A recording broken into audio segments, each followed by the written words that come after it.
Y'all know, if you've been here, that my memory is terrible.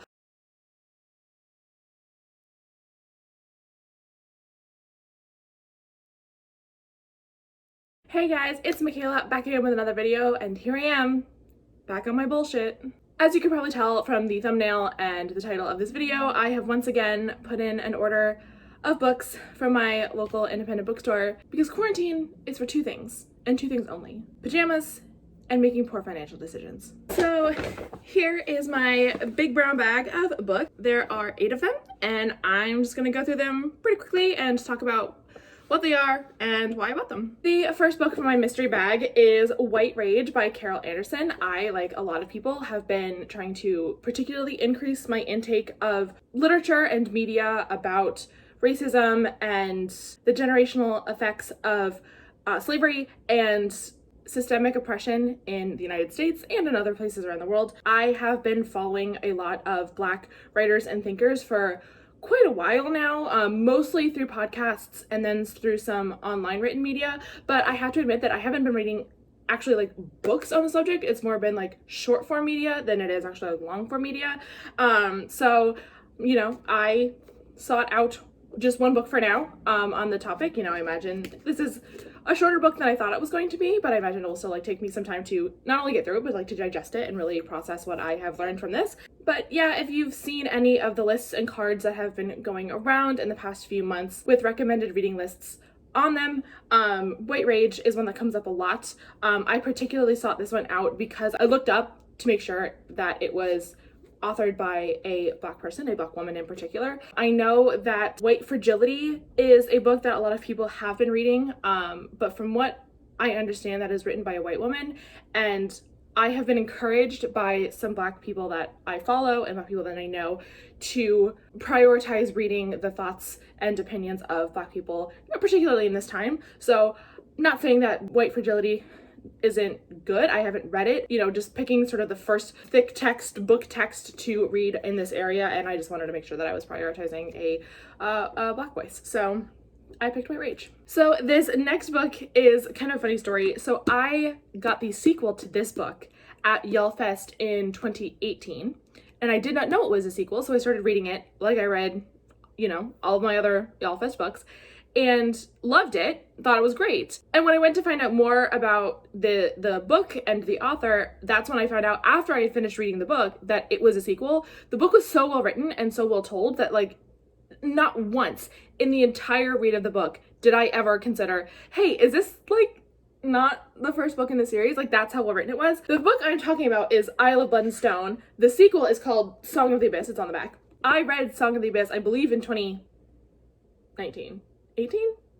Who knows? From what I understand, the events of Song of Abyss happen like several decades after the events of this book and involves sort of a different set of characters. So that is why I never picked up on the fact while I was reading it that it is actually a sequel to this book.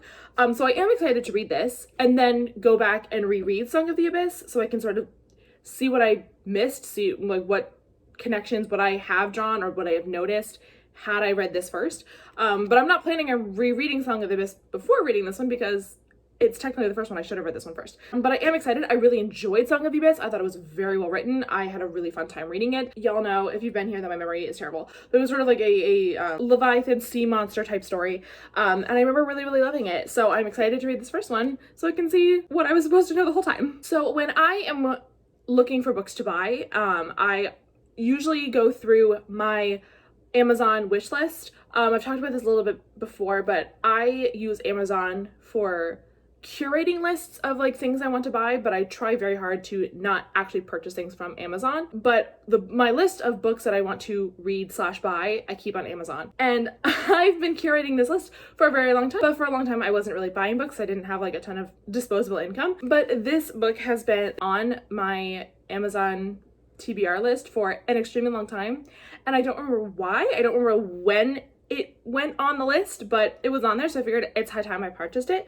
The book is The Marothis by Sherry DeMaline, I believe. This book, as you can see, has won like every award ever, apparently, which is always exciting. It is, from what I understand, the story of a group of Indigenous teens, and it is own voices. Probably goes without saying, but Indigenous people's stories are not told nearly enough. They are pretty much invisible at every level in every type of media, books, TV, movies, music, podcasts. We don't get to hear their voices and their stories. So when I was scrolling through my Amazon list and I saw that I put this on here, I'm like, I don't know why I did, but I'm glad I did, because I think the last time that I read a book featuring Indigenous people was the Sherman Alexie book, True Story of a Part-Time Indian. But other than that book, I truly cannot remember the last time I read a book with an Indigenous protagonist or even like side character. I can't. Very excited to read this, and I'll be sure to let you know how I think. And also,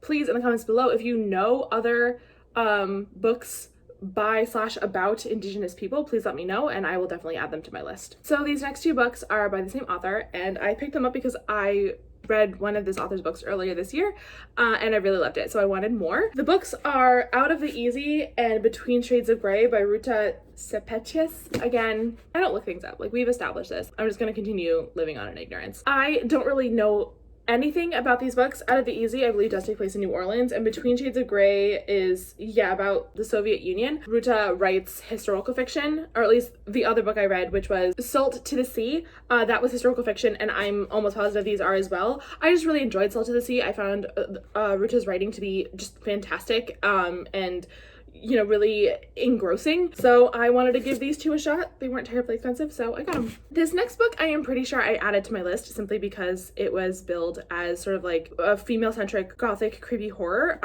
which is exactly what I'm here for, always. It is Sawkill Girls by Claire Legrand.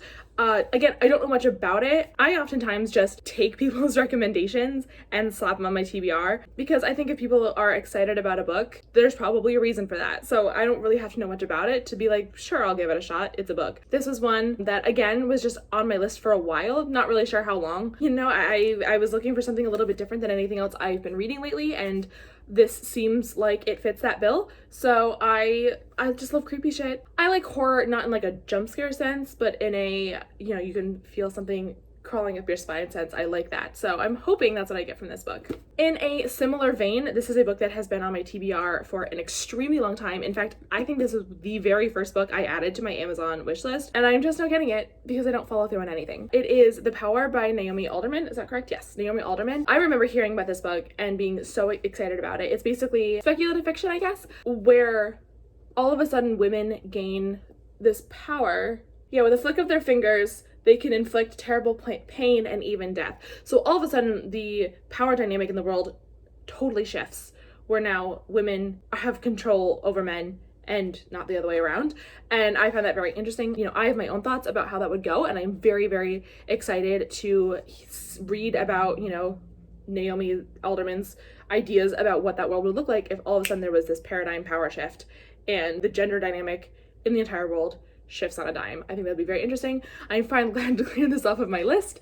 It's been minimum 5 years. I guess this book only came out in 2016, so maybe I'm absolutely misremembering. But it's, like I said, it's been on my list for a long time, and I'm just glad to get it off. And the last book that I purchased in this little indie haul is another one that I purchased simply because I liked the author and I want to read more. It is Paranormalcy by Kirsten White. This is not a new book. I believe this came out in the 2000s? Oh, 2010. So, you know, 10 years ago this book came out.